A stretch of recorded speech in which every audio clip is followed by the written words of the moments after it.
Assalamualaikum warahmatullahi wabarakatuh. Perkenalkan, nama saya Nur Amelia, NPM 306215670. Saya dari Prodi PGSD semester 2 akan menjelaskan PPT Kewarganegaraan bab 5 tentang bagaimana harmoni kewajiban dan hak negara dan warga negara dalam demokrasi yang bersumber pada kedaulatan rakyat dan musyawarah untuk mufakat. Langsung saja, yang pertama, menelusuri konsep dan urgensi harmoni kewajiban dan hak negara dan warga negara. Hak dan kewajiban merupakan sesuatu yang tidak dapat dipisahkan. Menurut teori korelasi yang dianut oleh pengikut utilitarianisme, ada hubungan timbal balik antara hak dan kewajiban. Mereka berpendapat bahwa kita baru dapat berbicara tentang hak dalam arti sesungguhnya jika ada korelasi itu. Hak yang tidak ada kewajiban yang sesuai dengannya tidak pantas disebut hak. B. Menanya alasan mengapa diperlukan harmoni kewajiban dan hak negara dan warga negara Indonesia. Pergerakan budaya rupanya mengikuti dinamika kehidupan sosial politik di mana tatkala hegemoni kaum kolonial mulai dipertanyakan keabsahannya, maka terjadilah perlawanan kaum tertindas di mana-mana, menuntut hak-haknya yang dirampas. Sejak itulah konsep hak mulai lebih mengemuka dan menggantikan konsep kewajiban yang mulai meredup. Dewasa ini kita menyaksikan fenomena yang anomali di mana orang-orang menuntut hak dengan sangat tinggi dan jika perlu dilakukan dengan kekerasan. Namun, pada saat tiba giliran untuk menunaikan kewajiban, mereka itu tampaknya kehilangan gairah. C. Menggali sumber historis, sosiologis, politik tentang harmoni, kewajiban, dan hak negara dan warga negara Indonesia. Pertama, sumber historis. Secara historis, perjuangan menegakkan hak asasi manusia terjadi di dunia barat. Di Eropa adalah John Locke, orang filsuf Inggris pada abad 17, yang pertama kali merumuskan adanya hak alamiah yang melekat pada setiap diri manusia, yaitu hak atas hidup, hak kebebasan, dan hak milik. Perkembangan selanjutnya ditandai adanya 3 peristiwa penting di dunia barat, yaitu Magna Carta, Revolusi Amerika, dan Revolusi Prancis. 2. Sumber sosiologis. Munculnya karakter buruk yang ditandai kondisi kehidupan sosial budaya kita yang berubah sedemikian drastis dan fantastis. Situasi pasca reformasi sekarang ini terdapat beberapa gejala sosiologis fundamental yang menjadi sumber terjadinya berbagai gejolak dalam masyarakat kita.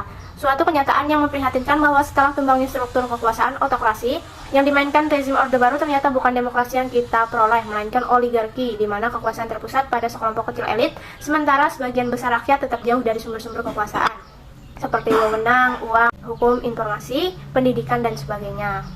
Sumber terjadinya berbagai gejolak dalam masyarakat kita ini adalah akibat munculnya kebencian sosial budaya terselubung. 3. Sumber politik. Sumber politik yang mendasari dinamika kewajiban dan hak negara dan warga negara Indonesia adalah proses dan hasil perubahan Undang-Undang Dasar Negara Republik Indonesia 1945 yang terjadi pada era reformasi. Membangun argumen tentang dinamika dan tantangan harmoni kewajiban dan hak negara dan warga negara. 1. Aturan dasar ihwal pendidikan dan kebudayaan serta ilmu pengetahuan dan teknologi dengan perubahan. Ketentuan mengenai hak warga negara di bidang pendidikan semula diatur dalam pasal 31 ayat 1 Undang-Undang Dasar. Setelah perubahan Undang-Undang Dasar, ketentuannya tetap diatur dalam 31 ayat 1. Namun dengan perubahan Undang-Undang NRI tahun 1945 juga memasukkan ketentuan baru tentang upaya pemerintah dalam memajukan ilmu pengetahuan dan teknologi. 2.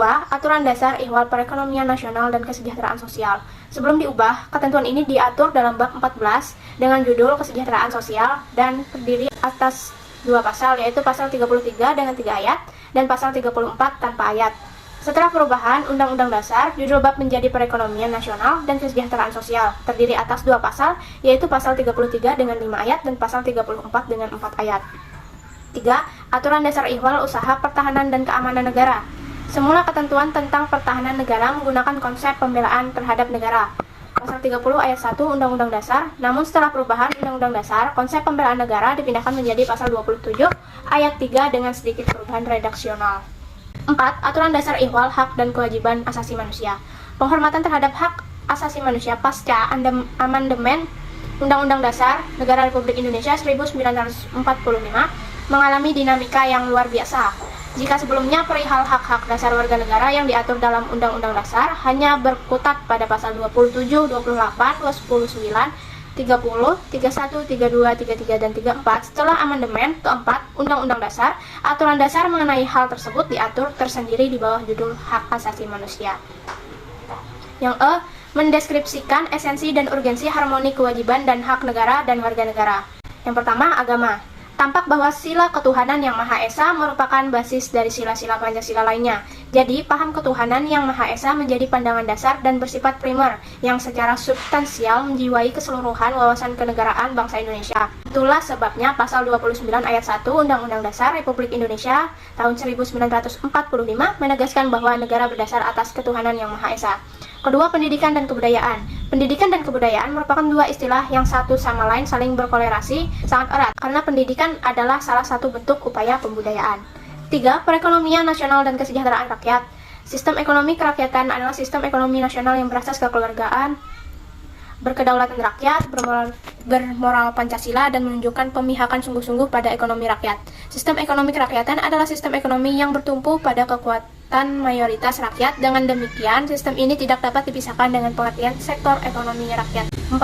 Pertahanan dan keamanan. Berdasarkan Aturan Dasar Ihwal Pertahanan dan Keamanan Negara Pasal 30 Ayat 2 Undang-Undang Dasar Negara Republik Indonesia tahun 1945 bahwa usaha pertahanan dan keamanan negara dilaksanakan melalui sistem pertahanan dan keamanan rakyat semesta atau Sishankamrata oleh Tentara Nasional Indonesia dan Kepolisian Negara Republik Indonesia sebagai komponen utama dan rakyat sebagai kekuatan pendukung.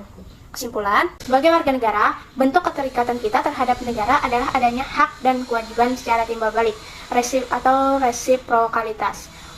Warga negara memiliki hak dan kewajiban terhadap negara, sebaliknya pula negara memiliki hak dan kewajiban terhadap warga negara.